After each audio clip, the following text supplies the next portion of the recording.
अस्सलाम वालेकुम रहमतुल्लाहि व बरकातहू। दोस्तों, आज मैं आपके सामने एक ऐसा वाकया लेकर आया हूँ जिससे हम सबको एक नसीहत और एक सबक मिलने वाला है।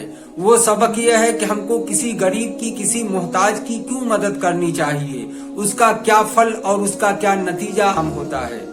तो दोस्तों, आइए वाकये की तरफ आते हैं। पुराने जमाने की बात है, कई 100 साल पहले की बात है कि एक इमाम साहब थे, एक अल्लाह के वली थे जिनकी लोग बहुत इज्जत और एहतराम किया करते थे, बहुत ही अदब किया करते थे, और आज भी जिनका नाम बहुत ही अदब और एहतराम से लिया जाता है, जिनकी बातों पर आज भी अमल किया जाता है, वो इमाम शाफई रहमतुल्लाह अलैह। इमाम साहब एक वाकया बयान, हजरत इमाम साहब के साथ एक ऐसा वाकया पेश आता है।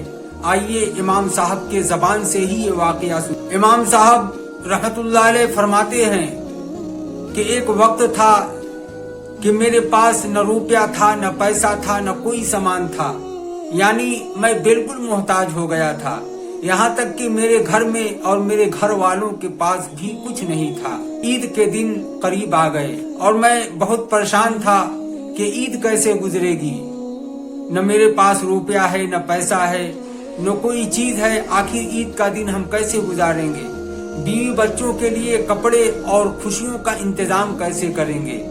तो उनके जहन में एक बात आई कि हम उधार पैसे कुछ ले लेते हैं कुछ दिनों के लिए, फिर उसके बाद हम उसको अदा कर देंगे। कम से कम ईद का दिन तो खुशो खुर्रम और खुशियों के साथ गुजारा जाए। लिहाजा इमाम साहब कहते हैं कि मैंने कर्जा ले लिया और कर्जा लेकर मैं अपने घर आया ताकि अपने खुशियों का सामान खरीदे, ईद के दिन का कुछ इंतजाम कर लिया जाए। फरमाते हैं कि मैं जैसे ही घर में दाखिल हुआ तो एक शख्स मेरे पास आता है और कहता है कि इमाम साहब मेरी मदद कीजिए, मैं बहुत मोहताज हूँ, बहुत गरीब हूँ और मैं बहुत परेशानी में हूँ और मुझे पैसे की सख्त जरूरत है। तो इमाम साहब फरमाते हैं कि भाई यही हालत तो इस वक्त मेरी भी है। देखो, मैं अपनी जरूरियात पूरा करने के लिए कुछ कर्ज लेकर आया हूँ, इससे अपनी जरूरियात को पूरा करूंगा।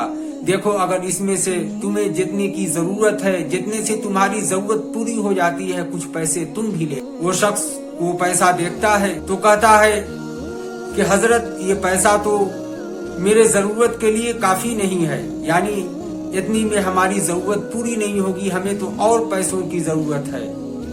इमाम साहब फरमाते हैं कि वो शख्स पूरा पैसा लेकर चला गया। अभी मैं घर ही में था कि उस वक्त एक वजीर था जो बहुत ही नेक वजीर था, जिसका नाम जाफर बिन यहया था। एक शख्स हमारे घर में आता है और कहता है कि वजीर आपको बुला रहे। मैं उस शख्स के साथ चल दिया। जब मैं उस वजीर जाफर बिन यहया के पास पहुंचा तो उस वजीर ने कहा कि इमाम साहब बताइए, आप खैरियत से तो हैं। आज मैं रात में ख्वाब में देखा कि एक शख्स मुझसे कह रहा है कि शाफई की खबर लो, आखिर क्या वाकया पेश आया, आपके साथ क्या मामला है। तो इमाम शाफई रहमतुल्लाह अलैह फरमाते हैं कि हमने पूरा वाकया उस वजीर को सुना। वजीर सुनकर बहुत हैरत में हुआ और कहा, वाकई यही बात है कि एक शख्स मुझे रात में कह रहा था, ख्वाब में कह रहा था कि इमाम शाफई की। तो फौरन उस वजीर ने 500 दिनार मुझको हदिया की, यानी सोने के 500 दिनार उस यके बाद दिगरे देते रहे, यहाँ तक के 2000 दिनार हो गए।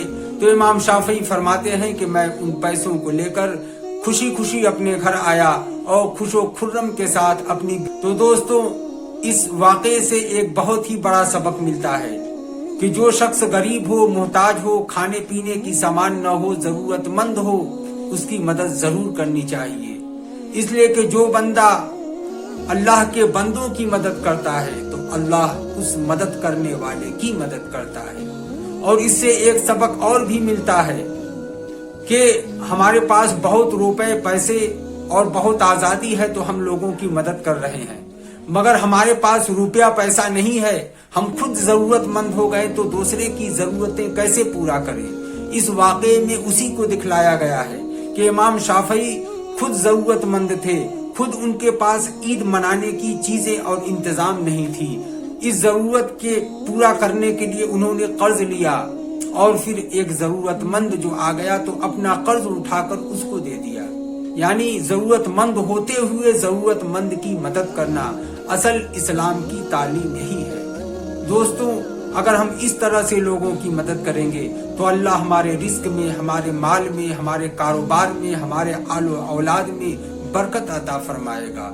दोस्तों, अगर ये वीडियो अच्छा लगे तो इसको ज्यादा से ज्यादा शेयर करें।